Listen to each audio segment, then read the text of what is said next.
some of our leaders.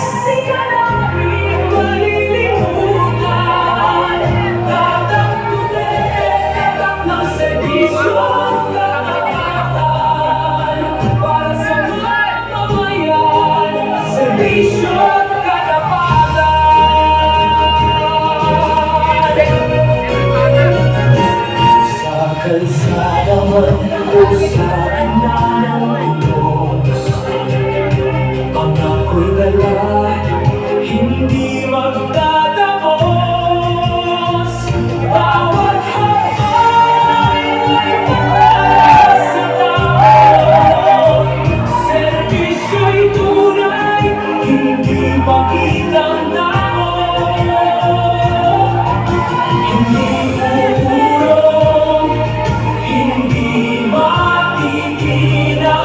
sa hamon ng bukas, siya'y matatag. Duterte ang pag-asa ng bayan. Tatay Digong, di ka namin malilimutan. Tatang Duterte, tapat ng serbisyo at katapatan. Para sa mamamayan, serbisyo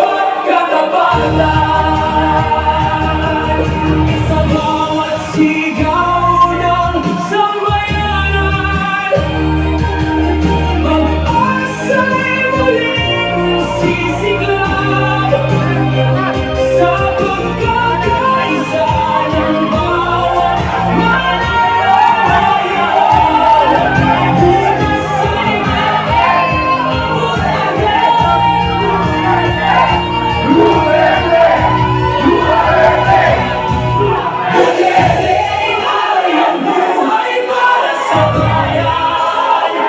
Tatay Digong, hindi ka namin malilimutan.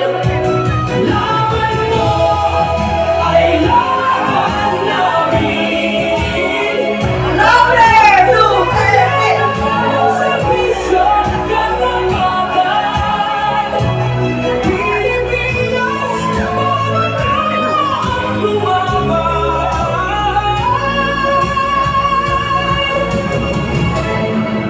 Para sa ating kinabukasan.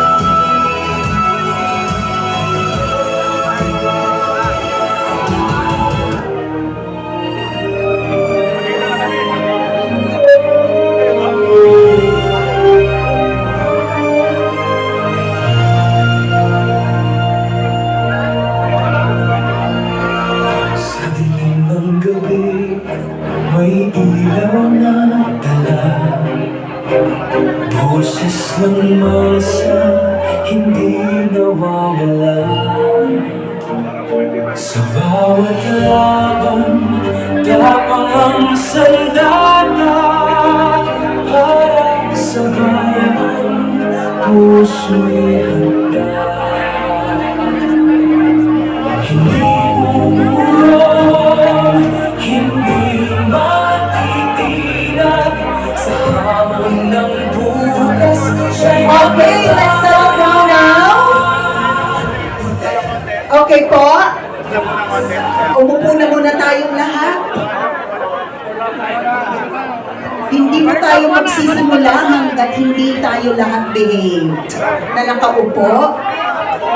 Bumalik na tayo sa ating mga lugar muna. As well as media and vloggers. Mababait po tayo lahat. Balik na tayo sa upuan muna natin. Thank you!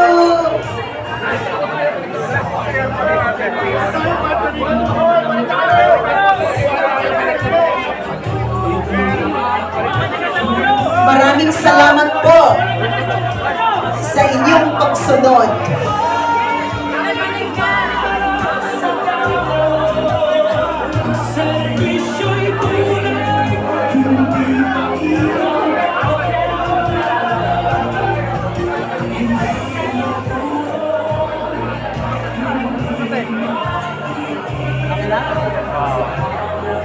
Okay, everybody, please settle down now.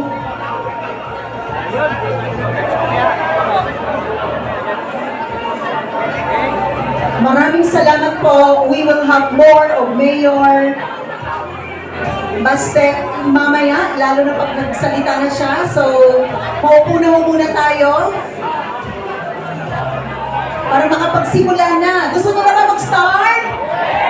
Okay, so let's settle down now. Maraming salamat.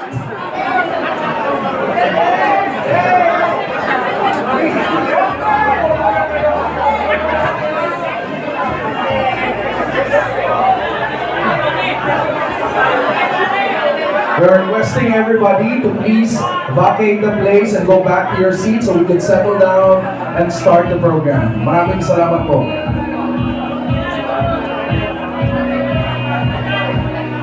Lahat po tayo, including vloggers and media, we're asking you to please move to your seats. Ang maiiwan lang po is yung designated media as well as the security. Thank you so much.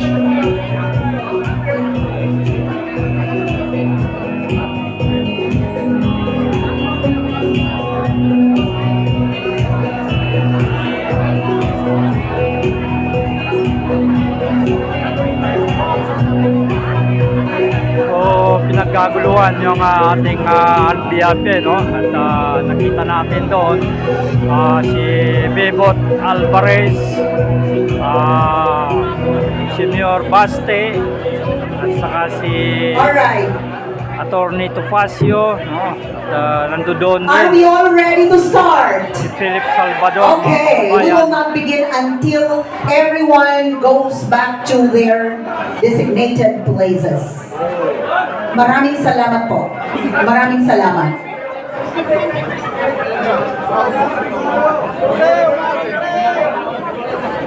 Thank you very much.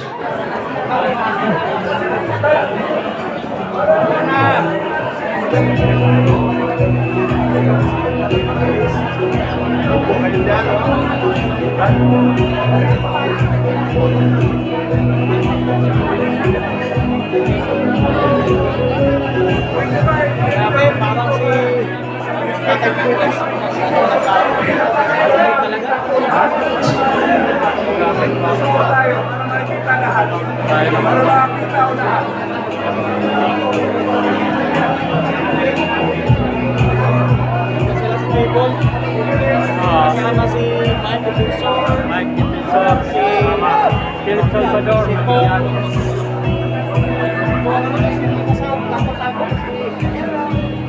I request everyone to please rise for the Philippine National Anthem and please remain standing for the prayer by Christopher Cinco.